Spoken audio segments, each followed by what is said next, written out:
You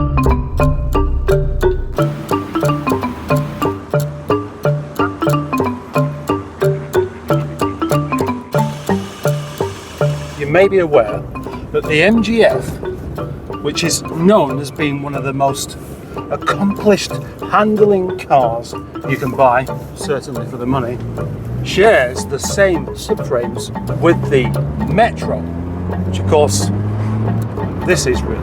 But does that mean that the Metro or the Rover 100 handles in the same way? No,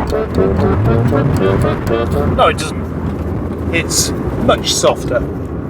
It's quite bouncy, and the steering is nowhere near as precise. But it still is a very joyous car. I still think that this car looks like Thora Hird. That's not just because the car is small, really lovable, probably goes to church, makes cakes, it's definitely not sexy, but its face looks like Thora Hird. That's really it. Now, it is my job to sell this car, and so far all I've done is bung an A4 sheet in the rear window, hoping somebody might phone me up, but they haven't done. So now it's time to take it to the next level of selling a car. I mean, just putting a piece of paper in the back of the car is not exactly something that's going to win you salesperson of the year, is it now? Rah!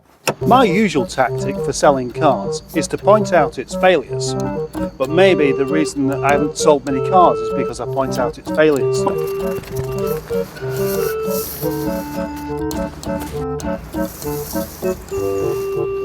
I like this car. You should buy it, because I like it. There's not much logic in that, is there? I like it, so you should buy it.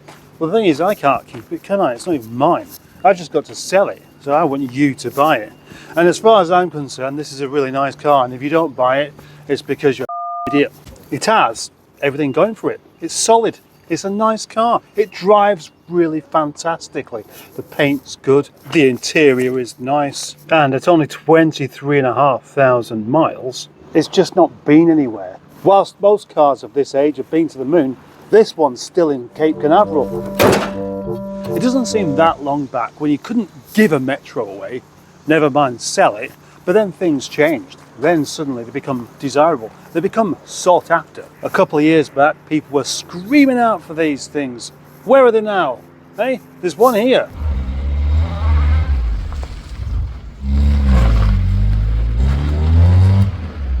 I'm sorry. I've never sold anything to anybody by starting off suggesting that there might be an idiot for not buying it.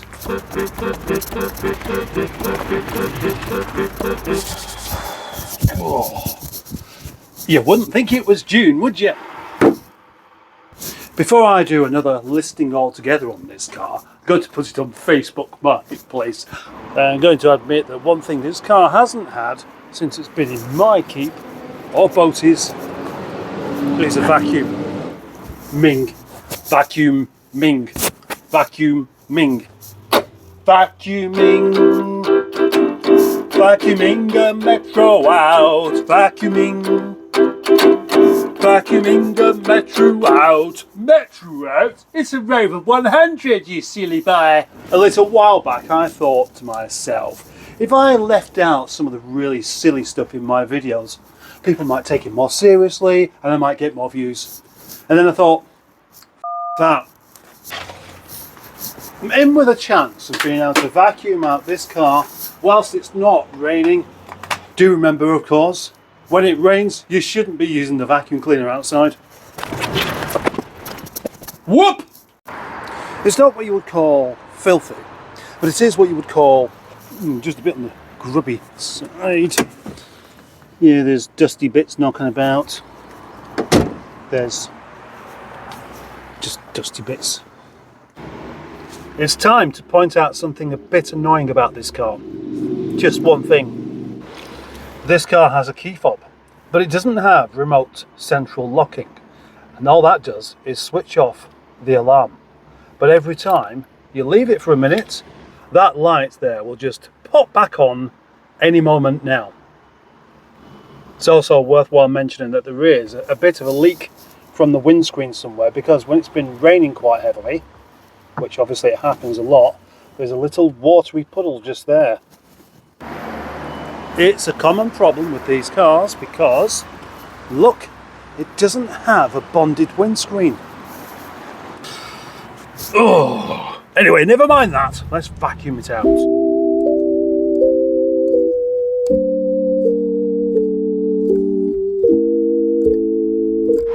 One hour and 20 minutes later, the car has received a vacuuming, a basic vacuuming on the inside. I missed that bit. But anyway, it's better, but it could be better again. All I've got to do is look for the steam cleaner. Where's it gone? Where's it? There it is. There it is. Improve your self-esteem with Mr. Steamy here. Alright, I've decided that this steam cleaner is one of my new favourite things because it really does clean things very well. Just, well, have a look at this. Things like the grotty bits on the plastic there and there, and just in rubbers. Oh, well, I sort of did the job. Now, let's put this charming little car up for sale. One thing I really like about this car is it just does not feel modern at all.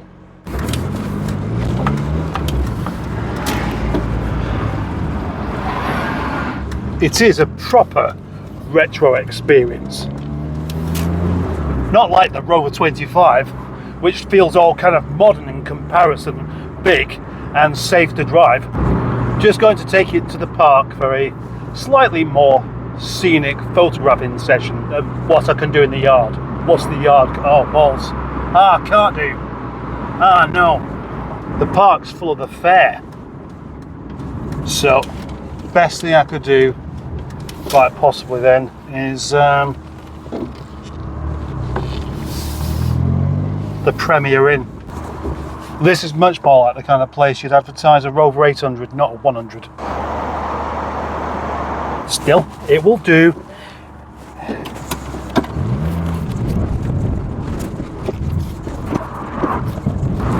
I sometimes like the kind of pictures you can get in the yard. You know, the gravel, the skip in the background, that kind of urban, slightly gangsterish look. The kind of, what kind of gangster? What kind of gangster's that though? Big green skip with a contrasting car in front of it. Quite cool. But when you want to sell that car, the image that it gives is one of this car's in a yard in front of a skip. That's not exactly wholesome, is it? Then again, what kind of image do you get taking pictures in a Premier Inn? It's only really one step above a petrol station, isn't it? Time for some action. Although I'm rather hungry. Action first, food later. There's a nice little booklet, a big A4 booklet to go with this car of all the paperwork. There we go, see. All there, all nice. Including a hand document. Interesting. Interesting indeed. Oh, and an Honest John review of it as well, which is always worthwhile doing. More Honest John reviews and more Honest John reviews and more Honest John reviews and that man. And then, for some bizarre reason, this as well, showing you just how safe this car actually is.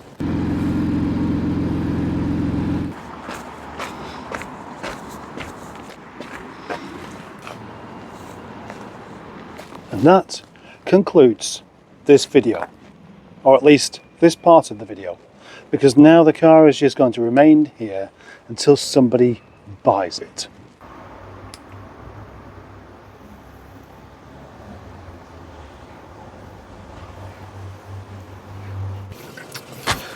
Well, I got a bit ambitious there and it's backfired.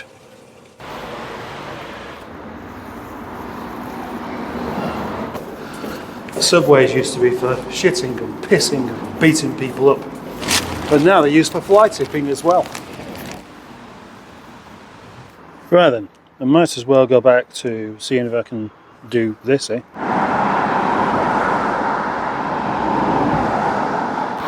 Now, at this point, you may be full of questions. You may be wondering a bit more about the car. You may be wondering why I'm walking home. And you may be wondering if there's anything about this car that does actually need pointing out, because it's broken. Thank you for watching and resting like an light, for watching it to the end and sharing with your grubby friends.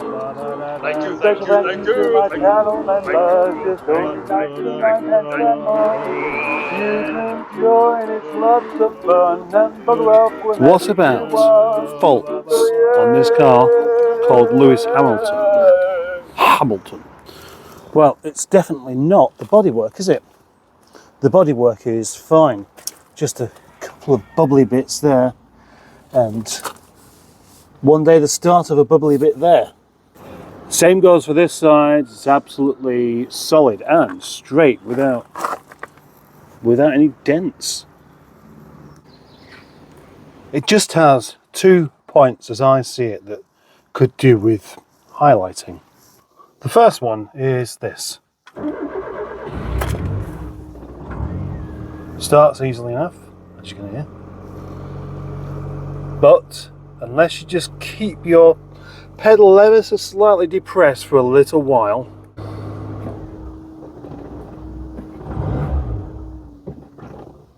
there.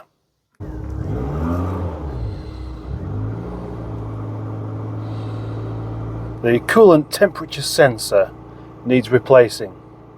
I might have one knocking about, but I can't really be entirely sure.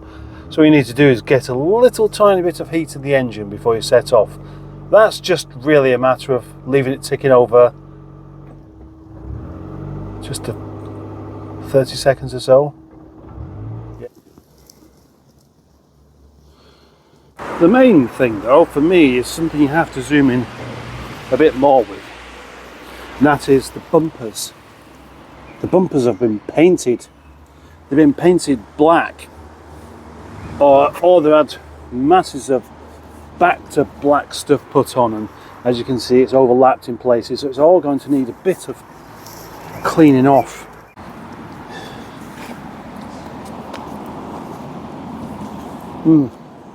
I wouldn't have done that myself. According to the sticker, the cam belt was changed about 4,000 miles ago. And that concludes this video of the sales challenge on this car called Lewis Hamilton, aptly named by my friend Jason Parry Boatyface. Yes, because it shares the same birthday as Lewis Hamilton, and it was owned by somebody whose name was Hamilton. Makes sense, doesn't it? So far, nobody has won the sales challenge. However, I am in conversation with a chap who wants to do a deal with this car. So we'll see what happens there. Bye-bye, etc.